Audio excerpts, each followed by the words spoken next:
Hey you guys, in this week's deep dive, I wanted to talk about the difference between a genuine craving for alcohol versus just thinking about drinking and thinking about alcohol. I wanted to talk about this because I think this is a common point that a lot of people get to on the Sinclair Method, where they can't really distinguish between, okay, is this a genuine craving for alcohol, meaning I should take my naltrexone and have an extinction session, or am I just thinking about drinking because it's 5 o'clock and I've drank every day at 5 o'clock for years and years? It's really important, especially the longer you're on the method, to learn to distinguish the difference between a craving and a thought about alcohol. And the reason for that is because when we have thoughts about alcohol, like I said, they can happen habitually.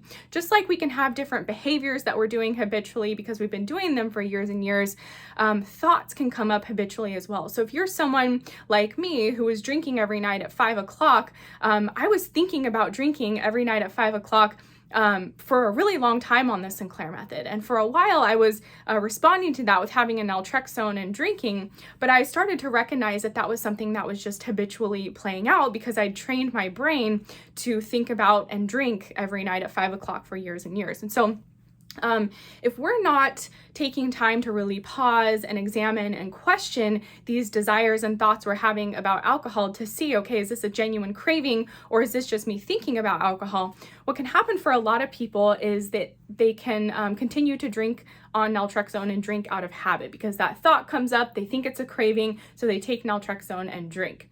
Now, of course, part of the Sinclair Method, a huge part of it, is drinking on the naltrexone. We want to have repeated extinction sessions on the medication in order to really lay that foundation of extinction. But what's equally important, especially the longer you're on the Sinclair Method, is having alcohol-free days where we don't have the medication in your system, where you're going out, you're doing other pleasurable, rewarding things, and really learning new habits and new coping tools.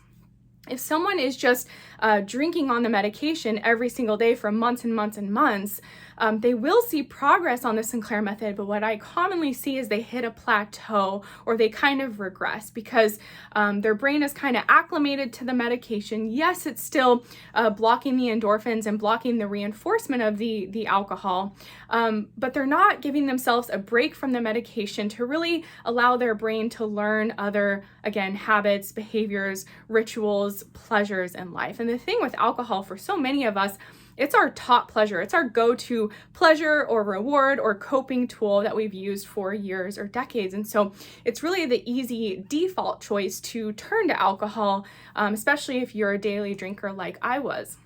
And if we're not giving ourselves alcohol-free days and really the opportunity to try different things and different ways to spend our time and different ways to unwind in the evening, then it can be really easy to be stuck in habitual drinking on the Sinclair Method. And even when naltrexone is working in the background, like I said, we can still have those thoughts that come up of alcohol. For me, I haven't drank in 4 years, but if I'm in certain settings or situations, it will trigger me to think about drinking, particularly if those situations were things I used to drink a lot in the past. And the thing with the thoughts that we're having about alcohol is they're definitely not as powerful as a craving. And oftentimes, if we can just sit with it and question it a bit and respond to it in a different way, other than just drinking on naltrexone, over time, we really start to distinguish and see the difference between, a genuine craving for alcohol, meaning, you should take your naltrexone and have an extinction session versus, oh, I'm just thinking about drinking because it's 5 o'clock, but let me try something else instead.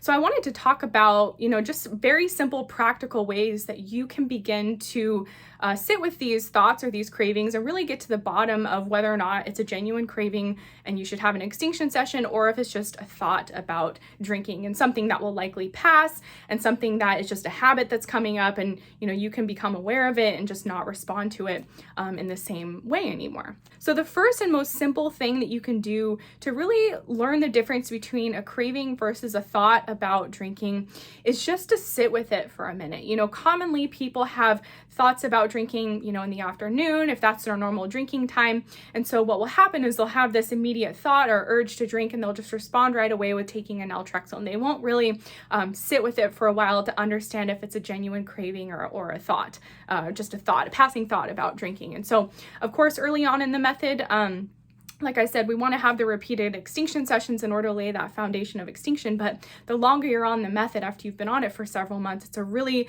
optimal time to start questioning these cravings and these desires for alcohol. And so just by giving yourself some space, if you're drinking every day at 5 o'clock and you notice you start thinking about it at that time, can you pause and delay your drinking and perhaps try something else for a little while before you immediately take the naltrexone? One thing that I did that really helped me break the patterns of habitual drinking was just to give myself that time to sit with it, 30 minutes or an hour. And really understand, why do I want to drink right now? What need do I have that I'm turning to alcohol to meet? Commonly for me, I was drinking to cope with stress or boredom, or just to kind of check out and get out of my head. And so when I realized that, I would think, okay, now that I know why it is that I want to drink, what are some other ways I can practice meeting that need? And so that would really give me an opportunity to practice new ways to responding to just those thoughts about drinking in a different way. If I had a stressful day and I wanted to drink, but I knew it wasn't a craving, my brain was just used to drinking in response to that, then I would try taking a bath, or I'd try going for a walk, or eating a really delicious meal or a sweet treat, just something else to try in place of alcohol.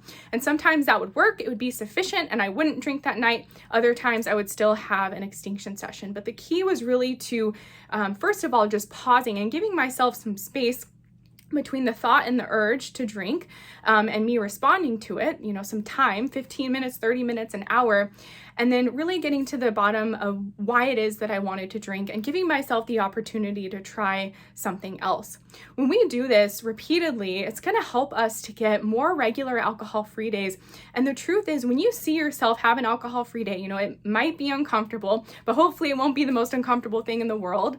But the more you see yourself get through those difficult triggering events or emotions or situations without drinking, and you have those alcohol-free days, it really builds this confidence in you, and it really lays a foundation for you to be able to do that again in the future. And the good news is, with practicing these things, it's not like you're going to white knuckle and force an alcohol-free day. All I'm suggesting that you do is give yourself some time to really examine whether or not it's a craving or if it's just a thought about drinking. And, if you try something else, if you take a bath or you go for a walk and you still really want to drink after that, the good news is you can take naltrexone and have an extinction session. But this is a really nice way to just try responding to those familiar triggers and familiar thoughts in different ways, and really learn the difference between this is a craving for alcohol and I should have an extinction session versus this is just me thinking about drinking because I always drink at this time. And like with any habit, that we have playing out in life, we can change our thought habits as well. It's really common for us to just think about drinking at the times that we have been.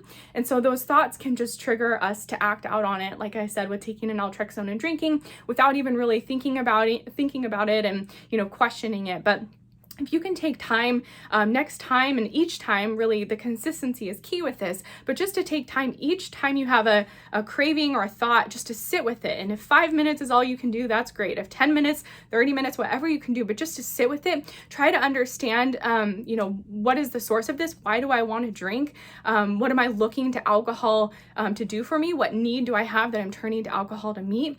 And then practice meeting that need in a different way. And again, like I said, if you really want to drink after that, you can, but it's really about interrupting the habitual thoughts and habitual behaviors around your drinking in order to allow your brain to experience pleasures and rewards and coping tools in ways other than alcohol. Because like I said, alcohol is the default, it's the easy choice, it's the thing that we're used to going to. It's going to take some conscious effort, both in our mind and also with our actions, to break those habits, thought habits, and behavior habits, and really form these new rituals and routines. But with naltrexone, it makes it so much easier. And what's great about habit change is that it's totally doable. We learned drinking, and we have these thoughts and behaviors around drinking because we became habituated to it. But that means you can become habituated to any other thing as well. A common story I tell is, I was a 5 p.m. daily drinker as soon as I got off work. And after I'd been on the Sinclair Method for a while, my brain would tell me to drink at 5 o'clock. But after a while, I started to realize that it was a habit playing out. And so I thought, okay, let me delay that a bit. Let me see if there's a different way that I can respond respond to that urge. So 5 o'clock, my brain would signal me to have a glass of wine, and instead I'd have a glass of sparkling water that was really refreshing and tasty.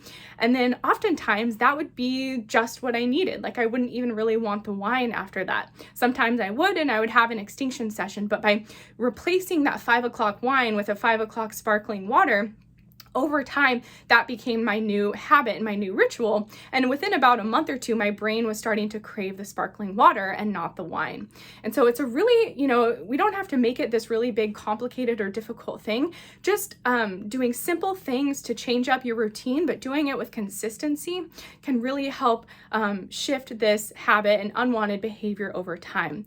But I do want to stress the importance of alcohol-free days to success on the Sinclair method. Yes, we want to have repeated extinction sessions on the medication, but we also need to have alcohol-free days to allow our brains to learn new habits, new behaviors, new rituals, new pleasures, because alcohol's, oftentimes been the only game in town for a lot of us, that if we're not giving ourselves alcohol-free time to learn these other behaviors, we're just going to keep turning to alcohol, even with naltrexone in our system, because it's just going to be this ingrained habit. So yes, you want extinction sessions, but you also want alcohol-free days, consistent alcohol-free days, and you can work up to those. Like I said, if you just start by interrupting your ritual, by responding in a different way, just to see if it's a craving or if it's just you thinking about drinking, that's a really, small way to start. You don't even have to say you're going to have an alcohol-free day today. You're just going to try something else for an hour and see how you respond to it. So I hope this helps you understand a bit about the difference between a craving for alcohol and just a thought about alcohol, and really the importance to taking time to really understand the difference between those two. And really it's about giving yourself some time to understand the difference and give yourself some time to try different things to see if you're responding to it. Because if it's a craving for alcohol and you try having a sparkling water or taking a bath or whatever it is, and you still want to drink after that, that's probably a craving and you're going to want to take naltrexone and drink. But if it's just a thought and you try meeting that in a different way, the desire for alcohol, thanks to naltrexone, will likely fade into the background, especially the more consistency and the more practice you do with this. So hope that was helpful. Talk to you guys again soon.